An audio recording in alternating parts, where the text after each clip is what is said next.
Assalamualaikum warahmatullahi wabarakatuh. Perkenalkan, nama saya Indah Cahyani, mahasiswa jurusan D4 Fisioterapi semester 3.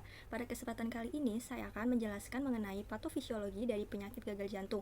Gagal jantung adalah keadaan di mana jantung tidak mampu memompahkan darah dalam jumlah yang memadai untuk mencukupi kebutuhan metabolisme. Dengan gejala yaitu sesak napas saat melakukan aktivitas atau sedang istirahat, adanya tanda retensi cairan berupa edema paru atau edema pada pergelangan kaki.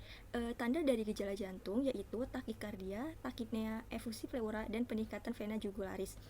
Klasifikasi dari gagal jantung yaitu yang pertama ada gagal jantung berdasarkan fungsinya, yaitu dibagi menjadi gagal jantung sistol, yaitu dikatakan gagal jantung sistol jika ditemukan fraksi ejeksi berkurang, maka akan terjadi kegagalan fungsi memompa ventrikel.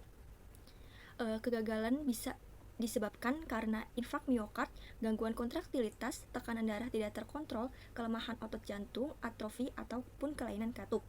Akibat dari kegagalan fungsi memompa, maka berkurang juga suplai darah yang ke tubuh. Selanjutnya yaitu gagal jantung diastol. Pada gagal jantung diastol, fraksi ejeksi normal, tetapi jumlah darah yang masuk di ventrikel berkurang. Fungsi memompa tidak terganggu, namun yang menjadi masalah yaitu fungsi pengisian dari ventrikel, di mana volume darah yang diterima oleh ventrikel berkurang yang disebabkan oleh kelainan katup seperti stenosis pada katup mitral, hipertensi yang tidak terkontrol, dan hipertrofi ventrikel. Dari penyebab tersebut menyebabkan kegagalan pada pengisian ventrikel. Jika terjadi kegagalan pengisian ventrikel terus berlanjut, maka ventrikel sedikit menerima darah dan atrium akan kelebihan darah dan akan terjadi aliran darah backwards atau darah keluar dari atrium dan kembali ke vena. Jika terjadi pada sisi kiri, akan backward ke vena pulmonal, dampaknya pada paru-paru. Jika di sisi kanan, backwards melewati vena cava, berdampak pada organ perifer. Yang kedua yaitu gagal jantung berdasarkan letaknya, yaitu yang pertama gagal jantung kiri.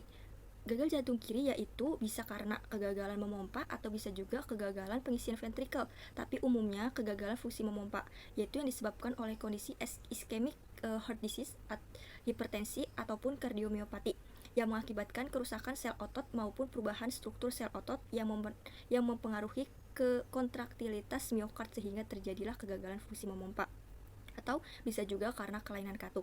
Kemudian pada kegagalan pengisian ventrikel disebabkan karena kondisi hipertensi yang mengakibatkan terjadinya hipertrofi sehingga ruang ventrikel mengecil. Lalu kondisi kardiomiopati restriktif di mana terjadi kekakuan pada miokard sehingga kemampuan meregang berkurang. Pada kondisi kegagalan fungsi memompa ventrikel pada kondisi kegagalan fungsi memompa ventrikel kiri dapat mempengaruhi jumlah stroke volume. Ketika stroke volume berkurang, maka suplai darah ke seluruh tubuh juga berkurang. Maka respon tubuh yaitu terjadinya aktivasi sistem renin angiotensin aldosteron yang berefek terjadinya retensi cairan. Ketika atrium kiri terakumulasi oleh banyak volume, maka darah akan terjadi aliran backward melalui vena pulmonal menuju paru dan terjadilah edema paru. Selanjutnya yaitu gagal jantung kanan. Umumnya gagal jantung kanan ini merupakan kelanjutan dari left systolic heart failure, yaitu ketika sudah terjadi edema paru, maka dapat mengakibatkan terjadinya tekanan arteri pulmonal yang meningkat. Ketika terjadi tekanan tersebut, maka ventrikel kanan akan membutuhkan usaha yang lebih besar untuk dapat memompa darah melewati arteri pulmonal tersebut. Jika kondisi ini terus-menerus, maka mengakibatkan kegagalan fungsi dari pompa ventrikel kanan atau kegagalan dari pengisian ventrikel kanan. Akibatnya, volume darah dari seluruh tubuh hanya akan terakumulasi pada atrium kanan, sehingga terjadilah peningkatan tekanan atrium kanan. Peningkatan tekanan atrium kanan ini mengakibatkan terjadinya aliran backward menuju ke vena cava hingga tersebar ke perifer. Gagal jantung kanan bisa juga terjadi secara sendiri tanpa adanya gagal jantung kiri. Umumnya hal ini disebabkan oleh penyakit paru seperti infeksi paru, karsinoma paru, yang juga mengakibatkan tekanan arteri pulmonal meningkat. Ketika terjadi aliran backward ke perifer, maka akan memberikan manifestasi diantaranya edema pada bagian kaki termasuk pergelangan kaki dan pretibial, lalu peningkatan vena jugular, selanjutnya edema pada hepar dan limfa. Yang ketiga yaitu gagal jantung berdasarkan onsetnya, yaitu ada gagal jantung akut dan gagal jantung kronik. Gagal jantung akut yaitu kegawat daruratan sindrom klinis dari disfungsi jantung yang berlangsung cepat dan singkat, yaitu dalam beberapa jam atau hari. Lalu gagal jantung kronik yaitu sindrom klinis disfungsi jantung yang berlangsung secara progresif dan bertahap. Yang keempat yaitu gagal jantung berdasarkan volume darah yang dipompa, yaitu ada gagal jantung low put dan gagal jantung high put.